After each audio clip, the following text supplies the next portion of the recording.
أعوذ بالله من الشيطان الرجيم بسم الله الرحمن الرحيم إن الحمد لله نحمده ونستعينه ونستغفره ونؤمن به ونتوكل عليه ونعوذ بالله من شرور أنفسنا ومن سيئات أعمالنا من يهده الله فلا مضل له ومن يضلله فلا هادي له أشهد أن لا إله إلا الله وحده لا شريك له وأشهد أن محمدا عبده ورسوله يا أيها الذين آمنوا اتقوا الله حق تقاته ولا تموتن إلا وأنتم مسلمون يا أيها الناس اتقوا ربكم الذي خلقكم من نفس واحدة وخلق منها زوجها وبث منكم رجالا كثيرا ونساء واتقوا الله الذي تساءلون به والأرحام إن الله كان عليكم رقيبا يا أيها الذين آمنوا اتقوا الله قولوا قولا سديدا بسم الله الرحمن الرحيم والصلاة والسلام على رسول الله وعلى صحبه أجمعين السلام عليكم ورحمة الله وبركاته. Endi Ramazon oyi bara tura, alhamdulillah. Ramazon oyida bizning uyimiz bo'lar tish nishik menga ko'proq shusha oyында izgilik qilib qolara kerak. Birinchi biz bilirga tish izgilikni qo'yda eng ko'p qilib bo'la. Nindi izgilikda eng ko'p savobi bor anda. Qaysisi izgiliklari qabul ita, qaysisi qabul etilmay. Mana eng birinchi farz namoz turida o'ylara kerak. Eng birinchi eng savobli amal ol farz. 5 vaqt, mana 5 namoz. Andari sunnat namozlari kela, andari nafil namozlari kela. Andari endi zikr tasbihlar etsam bo'la. Shu Ramazonda uroza tutamiz. Uroza da farz. Farz deganda majburiy kimning salomatligi bor. Endi ul uroza tuturga tish, kim safarda tugil. Ul endi uroza tuturga tish, аңар farz uroza tutu. Tege menda men ishga boram, meni uroza tuturga ishmati degan андый narsa bo'larga tish tugil. Mana eng birinchi biz o'ylarga tish farz namozni, andari sunnat namozi, andari nafil namozlar. Shulay Qur'on o'qirga bo'la Ramazon oyida. Qo'y bir salaflardan kela. Masalan, Osman bin G'affan ul har bir kunga bir Qur'onni o'qib chiqa edi. Mana 604 bitmay yolashmasam, shusha Qur'onni bir kunda o'qib chiqa edi. Demak, Ramazon oyida ul 30 topqir Qur'onni xatm qilgan. Bizga kengash etila, menda qayta bir topqir bo'lsa da Qur'onni xatm qilirga. Qur'onni bir topqir o'qib chiqara Ramazon oyida. Qur'on endi 30 juzga bo'lingan, 30 kisakka. Kunina bir kisakni o'qib borasan. Shulay etib Ramazon oyida oxirida o'qib bitirasan inshaalloh. Shulay shu oyda biz endi nindi amallar qila olamiz, zikr tasbihlar eta olamiz ko'paytirib. Ul bek jengil. Muhammad Payg'ambar sollallohu alayhi vasallam aytdi, shunda ikki so'z bordi, ikki jumla bordi. Tilda aytirga jengil deyi. Ana o'lshovda ol og'ir deyi, ya'ni qiyomat kunida. Subhanallohi va bihamdihi, subhanallohil azim deb aytigiz deydi. Mana tilda aytirga jengil, ammo qiyomat kunida o'lshovda ol og'ir bo'la, savob bilan og'ir bo'la inshaalloh. Subhanallohi va bihamdihi, subhanallohil azim.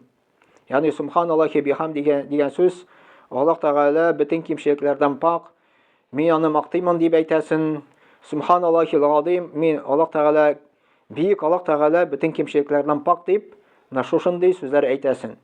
Mana shu so'zlarni kengash etila yashiraq aytib beriga. Mumkin aytira subhanallohi va bihamdihi deb. Subhanallohi va bihamdihi deb aytsa nasa bo'la. Muhammad Payg'ambar sollallohu alayhi vasallam aytdi, agarda subhanallohi va bihamdihi deb aytsan, Alloh taolo ijmoqda shu kishiga sening boqshanda og'ash o'tirta degan. Mana biz bu dunyoda bu dunyoda yashab hali o'lmishi o'zimizning ijmoqda, ya'ni ijmoqda o'zimizning boqshamizda og'ash o'tirta olamiz. Subhanallohi va bihamdihi deb aytu. Kengash etila, ya'ni rekomendatsiya kengash etila erta bilan uni 100 martaba aytirga. Mana tasbih tutib subhanallohi bihamdihi, subhanallohi bihamdihi, subhanallohi bihamdihi deb aytu. Sheta biz uni 100 martaba aytsak, Alloh taolo bizning endi boqshamizga 100 og'ash o'tirta. Muhammad Payg'ambar sollallohu alayhi vasallam aytdi, ijmoqda jannatda onda og'ashlarning zo'rlig'i deyi. Шушы агачның күләгә астында каты чаба торган от белән дә 100 елда да аны үтеп булмый дигән. Менә шундый зур агачлар бар җимакта икән. Һәм Аллаһ Тәгалә безгә шушы агачларны үзебезнең бакчабызга утырта иншалла җимакта. Аллаһ Тәгалә Коръәнда Кәримдә әйтә: "Я әйюхәлләзина аману зкуруллаха зикран кәсира." Әл-Ахзаб сүрәсе 141 аятта Аллаһ Тәгалә әйтә: "Эй иман китергән кешеләр, Аллаһ Тәгаләне күп итеп искә төшерегез" ди. Менә зикр дип әйтә, зикр, искә төшерү Аллаһ Тәгаләне. Менә бу тасбих, субханаллаһи дип әйтәбез, әлхәмдүлиллаһ дип әйтәбез, Аллаһу акбар. Без Аллаһ Тәгаләне искә төшерәбез. Галимнар әйтәләр, зикр, ягъни Аллаһ Тәгаләне искә төшерү 3 төрле бар. Мәсәлән, тел белән зикр итәбез Аллаһ Тәгаләне, искә төшерәбез ягъни. Күңел белән Аллаһны искә төшерәбез. Өченчесе, тел белән дә һәм күңел белән дә. Галимнар әйтәләр, иң түбән дәрәҗә моның тел белән генә искә төшерү Аллаһ Тәгаләне. Ягъни син субханаллаһи дип әйтә, субханаллаһи. Ул вакытта уең икенче җирдә. Дөньяда мәсәлән. Телең белән син Аллаһны искә төшерәсең, уең белән син дөньяны искә төшерәсең. Аңар галимнар әйтәләр, савабы бар иншаллаһ. Но ул күңелгә тәэсир итми. Күңел йомшармый аны белән, күңел аны белән тынычланмый. Аллаһ Тәгалә әйтә, мине искә төшерү белән ди, сезнең күңелләрегез тынычлана ди. Әгәр дә без телибез икән күңел тынычлануын, безгә кирәк күңел белән дә Аллаһ Тәгаләне искә төшерергә. Икенче дәрәҗә, ягъни өстәрәк булып тора Аллаһ Тәгаләне күңел белән искә төшерү. Мәсәлән, табигатка чыктыммы, или урманга кирдемме, карыйсың табигатка, урманга, сокланасың, әйтәсең субханаллаһ. Нинди матур урман, нинди табигат, кем моны баракка китерер, Аллаһ Тәгалә баракка китерер. Шунда син Аллаһ Тәгаләне искә төшерәсең. Күрдең берәр нинди матур сабый баланы, шауып йөри икән. Сокланасың, карыйсың, син уйлыйсың, кем моны баракка китерде, шундый матур итеп, Аллаһ Тәгалә баракка китерде дип. Менә син ул вакытта Аллаһ Тәгаләне искә төшерәсең. Аннары иң бийек дәрәҗәдә була тел белән дә һәм күңел белән дә. Мәсәлән, без тасбих тартабыз, субханаллаһи дип, субханаллаһи. Түгел мәсәлән, субханаллаһ, субханаллаһ, субханаллаһи дип түгел. Кирәк субханаллаһи. Күңел белән дә, тел белән, субханаллаһи, күңел белән дә, тел белән дә, чтобы күңелгә сеңсен. Яндар ул күңелгә тәэсир итә. Күңел йомшара шуның белән, һәм күңел шуның белән тынычлана безнең. Күбрәк икән саен күбрәк күңел тынычлана. Менә бу сизелә хаҗда. Хаҗда булганда, анда Арафага килгәч, анда хаҗилар, мәсәлән, Мина дип атала, анда баралар, анда палаткаларда яшиләр, шуннан Минадан алып китәләр Арафа тауына инде. Ягъни анда тауда түгел, анда палаткаларда турасың син. Анда мөмкинчелек бирелә 6 сагать Аллаһ Тәгаләдән дуа сорарга. 6 сагать. Иләдән алып акшама хәтле. Шунда син бер кем белән дә тырышасың сөйләшмәскә, хәтта бәдрәфкә дә барага бик тырышмыйсың.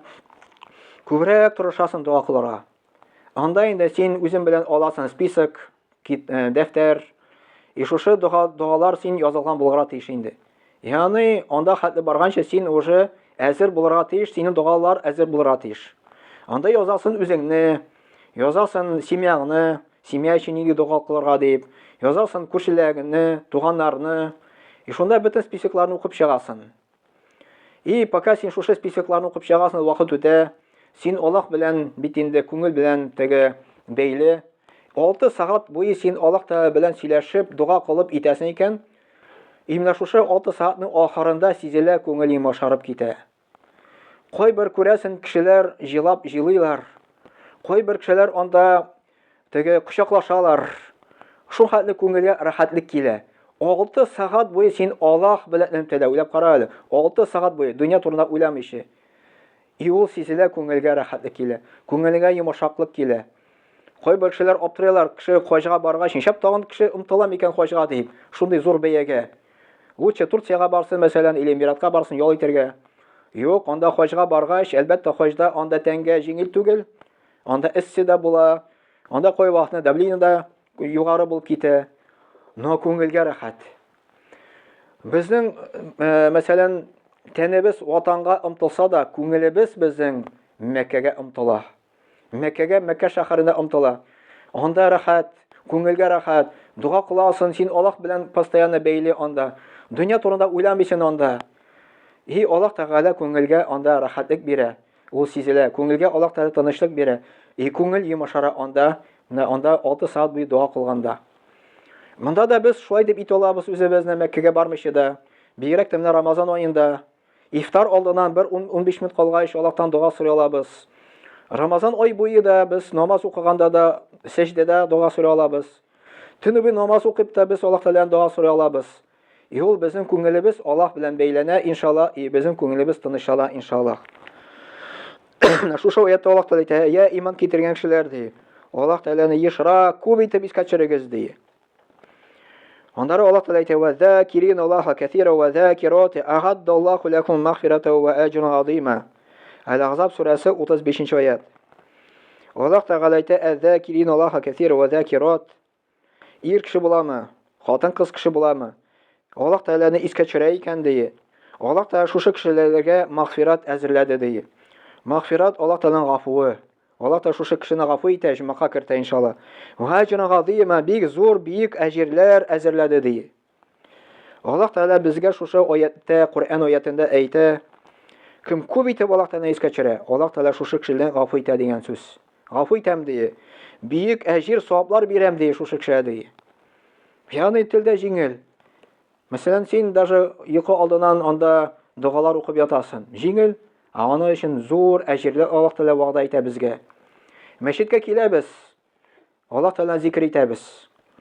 Хәтта бер галим үзенең шәкертләренә дәрес биргәч, аларга шундый үгет насихат бирә.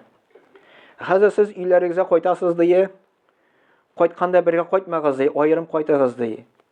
Нишәп дигәндә ул әйтә, сез бергә кайтсагыз, сез сөйләшеп кайтасыз ди. Аерым кайтканда ди, сез Аллаһ Тәгаләне зикр итеп кайтасыз ди, Аллаһтан искә төшереп кайтасыз ди. Менә без монда киләбез мәчеткә, күбрәк тырышырга кирәк, мәсәлән, Аллаһ Тәгаләне зикр итеп килергә монда. Намазга баскач, күңел белән дә, тел белән дә Аллаһ Тәгаләне зикр итәбез, тырышырга кирәк зикр итәргә. Монда утырабыз, күбрәк кирәк Аллаһ Тәгаләне зикр итәргә. Аллаһ Тәгалә безгә магфиратны әзерләде һәм бик зур әҗерләр әзерләдем ди Аллаһ Тәгалә әйтә. Андары хадисләр килә Мухаммад пәйгамбәр саллаллаһу ма мин сагатин тамуру бибни адама ла язкуру Аллаһ Тәгалә фиха илля тахассара алейка йаум ал-қиямah. Бу хадисны Албани сахих дип әйткән, ягъни дөрес дип әйткән. Пәйгамбер Мухаммад саллаллаһу алейһи әйтте, шушы хадисендә Адәм баласының дие нинди генә сәгать үтмәсен, әгәр дә ул Аллаһ Тәгаләне шушы сәгатендә искә төшермәй икән дие, Кыямәт көндә кайгырыр ди. Кыямәт көндә кайгырыр ди. Ягъни менә безнең Адәм баласы, без дөньяда яшибез. Сәгатьләр үтә, минутлар үтә, еллар үтә. Безгә тырышырга кирәк шушы сәгатьләр арасында безгә Аллаһ Тәгаләне ешрак искә төшерергә. Кыямәт көндә кеше үкенер ди. Үкенер ни өчен? Нишәп мин күбрәк Аллаһ Тәгаләне искә төшермәдем икән? Нишәп мин күбрәк зикрләр әйтмәдем икән дип. Кашан Аллаһ күрер, Аллаһ Тәгалә шушы кешеләрне бүләкләгәч, бүләкләр бирә башлагач, күп кеше аларга кызыгыр. Мин дә бит, ул бит җиңел, мин дә аны Аллаһ Тәгаләне зикр итә ала идем дип. Нишәп мин Аллаһ Тәгаләне күп итеп зикр итмәдем дип үкенер дип, менә шушы хадистә килә. Шуның өчен кадерле җәмәгать, безгә тырышырга кирәк күбрәк ешрак Аллаһ Тәгаләне искә төшерергә. Инде ул вакытта Аллаһ Тәгалә безгә әҗерләр әзерләде, күп әҗерләр. Аллаһ Тәгалә безнең гөнаһларыбызны кичер иншаллах шушы сәбәпле иншаллах. Шушы Рамазан ай үтә, Рамазан айында инде буш вакытларны тик зояга үткәрмик, тырышыйк, изгелеккә үткәрергә, кешеләргә ярдәм итәргә, күбрәк Аллаһ Тәгаләне искә төшерергә, моны таравихларга килергә, ифтарларда үзебезнең вакытны үткәрергә. Чөнки ул вакыт күп түгел, ул бер ай гына. Аннары ул үтеп китә, шушы вакытны кире кайтарып булмый. Бу Рамазан айда саваплар арта. Пәйгамбер саллаллаһу алейһи әйтте, Рамазан айда ди сүннәт, нафил, гамәлләр фарыз кебек языла ди. Фарыз 70 фарыз кебек савап языла ди. Без мондый әҗерләрне башка айларда андый итә алмыйбыз, кәсеп итә алмыйбыз дип әйтәбез инде. Менә шуның өчен шушы фурсатны кулланыйк, Рамазан айда күбрәк Аллаһ Тәгаләне искә төшерик. Субханак ва бихамдик, ашһаду ан ла илаха илля анта, астагфирука ва атубу илейк, ва ссамиу дуа.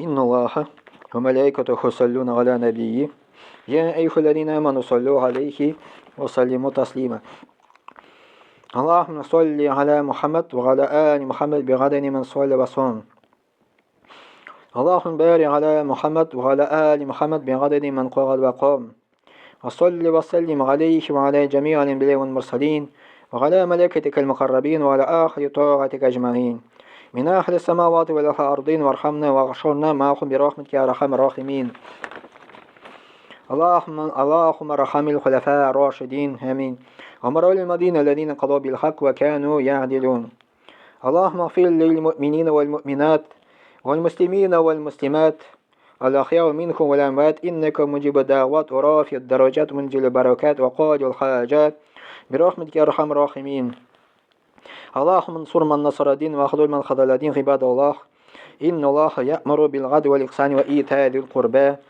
وينهى عن الفحشاء والمنكر والبغي يعظكم لعلكم تذكرون واذكروا الله العلي العظيم الحي القيوم يذكركم واشكروه يزيدكم واستغفروه يغفر لكم ولذكر الله تبارك وتعالى أعلى وأول وعز وجل وأعظم وأتم وأكبر وصلى الله على نبينا محمد وعلى آله وصحبه أجمعين وأقيم الصلاة